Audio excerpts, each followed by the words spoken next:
Macedonia in English. Just about everything you want to know. Opposition starts countrywide protests and blockade. The opposition coalition Alliance for the Future on Tuesday night fulfilled the promise of SDSM's leader Branko Crvenkovski and organized blockades throughout the country on the main roads from 6 o'clock p.m. till 6:30 p.m. For half an hour, the main street in Skopje downtown was blocked, where hundreds of citizens gathered and stopped the traffic.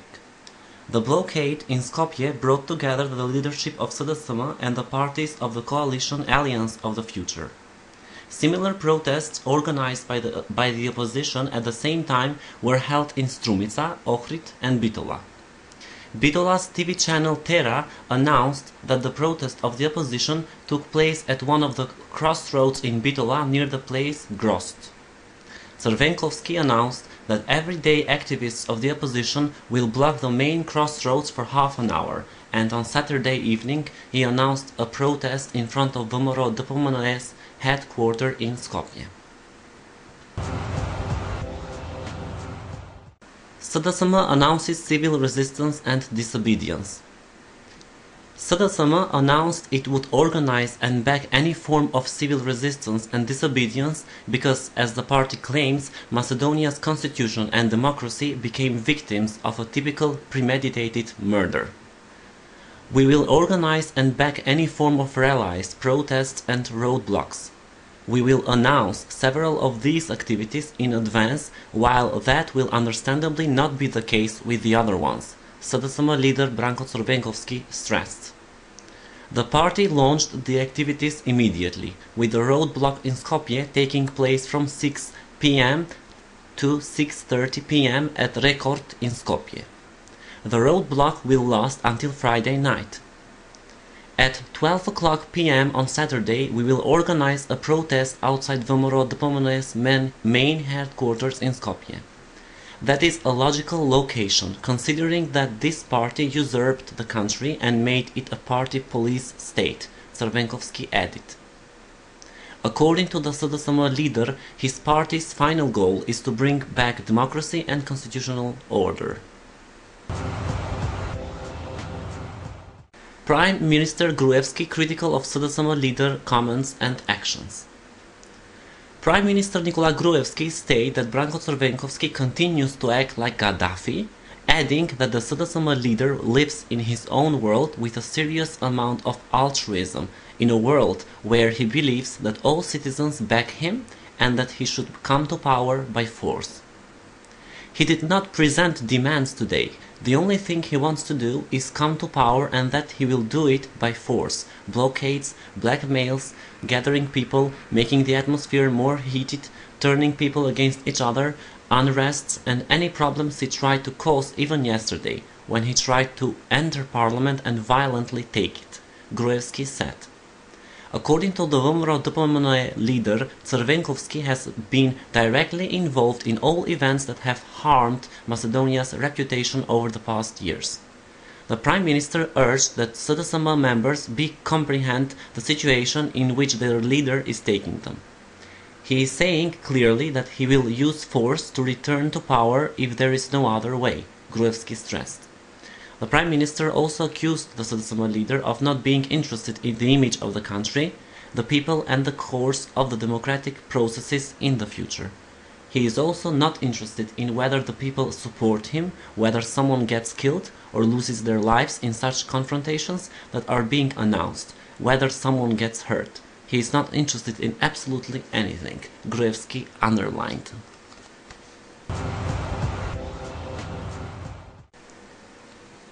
President Ivanov's statement on incidents in and outside the parliament. With great concern, I followed yesterday's events in and outside the parliament of the Republic of Macedonia. I regret the unfortunate scenes and sincerely hope the events we witnessed yesterday will never be repeated, President George Ivanov said in a statement about Monday's events.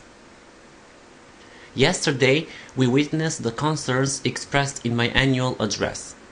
Obviously, my appeals were not taken into consideration.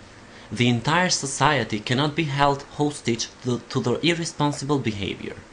When it comes to the citizens' interests and the state's functioning, there is no room for partial interests.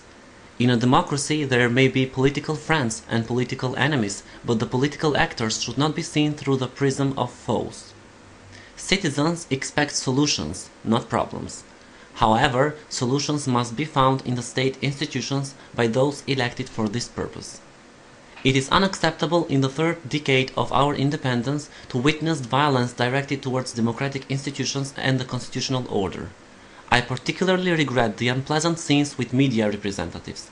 Everyone in this country has a duty to comply with the order, the constitution and the laws, but no one in this country should be prevented to perform their professional duties, be it media representatives, elected members of parliaments, or authorized officials. I have said, and I will repeat this, if someone thinks abuse and manipulation can divide citizens, it is obvious that they are not aware of the people's wisdom and moderation.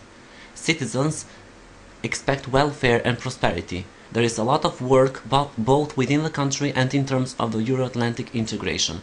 All political stakeholders should serve to the achievement of these interests, the statement reads. Dewey calls for ease of tensions. Political differences and oppositions must in no way compromise the fundamental functions of this state, as well as the well-being and peace of the citizens in the country, Dewey said in a press release, adding that it is deeply concerned with the events on Monday. The adoption of the budget is one of the fundamental preconditions for the functioning of the state, the party stressed, adding that the document must not be used as an instrument to score political points. According to Dewey, compromising the fundamental functions of the state and the system's institutions is in direct contradiction with the clear recommendations of the EU Council of Ministers that the first 3 months of 2013 need to focus on injecting dynamism into reforms and solving disputes in order that accession negotiations with the EU be opened in June 2013. The party also urged the political parties from the Macedonian opposition bloc Alliance for the Future to ease the tensions in order to create an atmosphere to continue the reforms in compliance with the European Union recommendations. Doctors' strike put on hold. The doctors and health minister Nikola Todorov reached an agreement on numerous points, so the strike is put on hold. Minister Todorov informed that an authorized administrator will make records of the doctor's scores and the performance pay method will be quarterly. According to the agreement, the threshold of tolerance will be increased so as to avoid sanctions of the doctors who have worked less. Clinical Center Independent Trade Union head Dejan Stavric said that agreement has been reached on majority of demands, among which there is a resolution for full payment of the December salary. Salary increase has also been mentioned, but not the concrete amount. Macedonia in English. Just about everything you want to know.